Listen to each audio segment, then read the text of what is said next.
Hey, what's up, my friend? Welcome to a solo episode of Mortgage Marketing Radio Podcast. Thank you for tuning in. I'm going to be doing more of these on an ongoing basis. So if you have any special topics, questions you wanted to talk through, have me feature topics, challenges, issues you're struggling with, social media related, marketing related, just business strategies and challenges wise, here's what you can do. You can go to our Facebook group over on Facebook, type in and search Mortgage Marketing Radio. And if you're not already part of the community there, jump in and join us and post your question or challenge or biggest frustration in the current market. And I'll hopefully answer them. Today, what I want to do is finally get to my recap of my attendance for the third time in a row of the recent Forward event put on by my buddy, Neil Dingra, and his partner, Trevor York, business partner. And this is the fourth year they've been doing it, third year that I've attended. And I got to say, every year keeps getting better. There'll be a link in the show notes if you want to learn more, forwardevent.com. But they've got, just 10 plus world-class speakers, 1,000 attendees. And it's definitely an event. If you haven't attended, you should consider going. So what I'm going to do is do a debrief of some of the highlights from the speakers that stood out for me and some of the topics I wanted to bring to you in case you didn't get a chance to attend. Or secondly, if you did attend, maybe you forgot or life got busy, right? So I'm going to start with this first speaker, Rory Vaden, who runs an organization called Brand Builders Group. I've actually had his wife, AJ, on the podcast. And they're really smart when it comes to personal branding and all that goes into that. They work with some of the top author, speakers, coaches out there, including Ed Milet, Lewis Howes, Trent Shelton, a bunch of others as well. But Rory, being all about personal brand, and people often ask, what is a personal brand? So if you ever asked yourself, what is a personal brand? And I love the definition that Rory gave. The personal brand, especially in today's market, today's world, is the digitization of your reputation. That's it. The personal brand today is the digitization of your reputation. And so when people look you up online, whether you get a referral, right, however this source of business comes to you, let's just face it, today we're in this world where people are looking you up. And the question is, what do they find? And the higher the requirement for trust, the more important a personal brand is. And if you think about the business we're in, right, financing homes, purchasing real estate, there is a high degree of trust required for that transaction comparatively to, let's say, you grabbing your phone, hitting your Uber or Lyft app and hailing shared ride. Not a ton of personal branding required for that, right? Like you don't necessarily go deep on the person's background now it'd be nice because I've had some really bad Uber rides, right? As I'm sure you have too. But you pretty much, it's a low friction transaction. It's a low risk transaction. Let me say that. So the higher the requirement for trust, the more important a personal brand. What are you doing to help convey trust in your personal brand, in your content, with what you communicate? Let's go a step further. We talked about a personal brand being the digitization of your reputation. Where do you show up online today? Can you be everywhere all at once?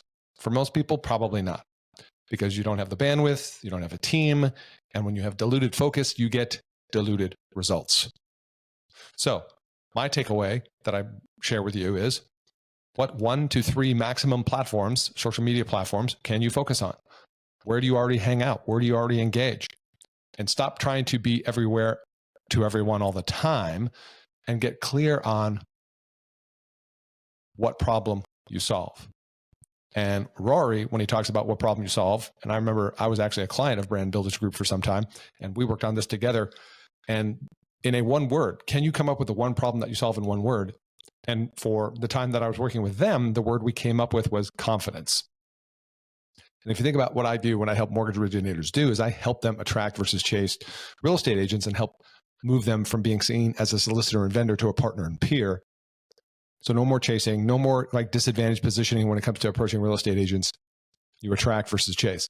And to do that, for some, takes a certain level of confidence. I remember when I first started, I was not confident in approaching real estate agents. And that's a process to become confident.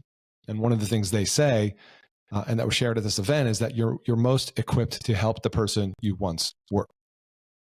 So at one time I was not confident in approaching real estate agents. Now I'm confident. Now I could walk into any room, any meeting, anywhere and meet any real estate agent and feel totally 100% confident. about providing a value proposition. And if you're hearing this and that's not yet you, well, that's what we do. And if you want to learn more, you can go over to mortgagemarketing.pro and book a call with me to find out how we do that. But back to the one problem you solve, this is something that's going to take a little bit of you thinking about, working through, like who is your ideal client.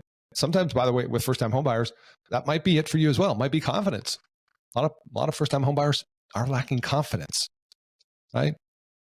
And so think about that.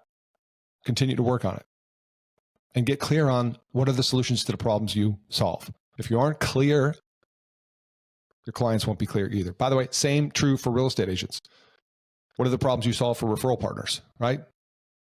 Certainty of transaction, right? Less friction in the transaction, confidence to close, right? Those are examples. And then here's a key point. Become an ambassador of the problem. Sell the problem as much as the solution.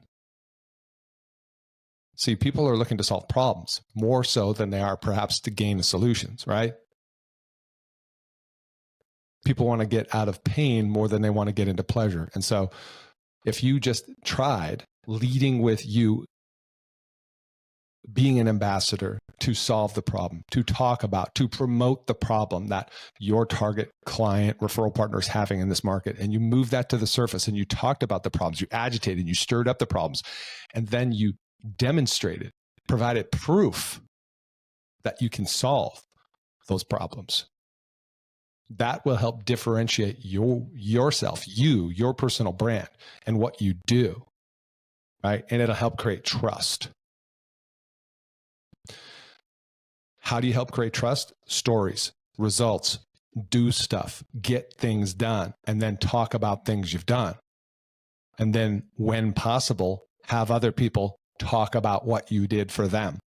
And in today's world, what does that look like? It looks like online reviews, testimonials, success stories.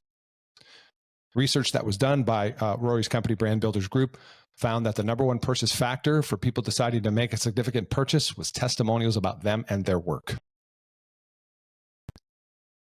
How proactive are you at capturing past client testimonials, referral partner testimonials at every single possibility? Do you have a process for capturing past client reviews and testimonials? If not, you're missing the mark. I was preparing for a real estate agent interview here today, and I looked him up on Google, and he has 388 Google reviews. Pretty much 5-star across the board. But let me ask you, if you were considering transacting with a real estate agent and moving to the city where this agent actually operates, and you looked them up and you found that they had 388 reviews, would you feel more confident? Would you have more trust as compared to the other 4 or 5 agents that show up on your search that have significantly less, 10, 20, 30, right? So to build trust in today's world, your personal brand, remember, what did we say at the top, is the digitization of your reputation. What does this mean? It means I have to see you, I have to know you, and I have to learn from you. See you repeatedly over time. Get to know you, engage with you. That's called content. That's why social media platforms work so well, so that I can learn from you, because that's going to build trust. And if you show up repetitively with that, right, you're going to break through the wall of noise. You're going to gain my trust. You're going to gain my engagement, which ultimately at some point is going to lead to some type of an interaction, a direct message, a phone call, a meeting, a Zoom, whatever it is. Remember, a great personal brand is service-centered, not self-centered. So to recap, personal brand is the digitization of your representation. The digitization of your reputation. The higher the requirement for trust, the more important having a personal brand is, because that's the only thing I have to go on is how do I trust you? Other ways to build trust, as you know, help people solve problems, talk about the problems you've helped people solve, and have other people talk about how you've helped them solve problems. Vis-a-vis success stories, testimonials, online reviews, and then promote the problem as much as you do the solution, and align yourself with how you, your system, your process, your experience, your team solves that problem, and then prove it. Okay, so that's recap number 1 from the Forward event. Shout out to Neil and Trev for putting that on. Banging event. Link in the show notes if you haven't yet registered for the next year's event in 2025. Go check it out. Appreciate you guys tuning in, and we'll see you on the next one. Bye for now.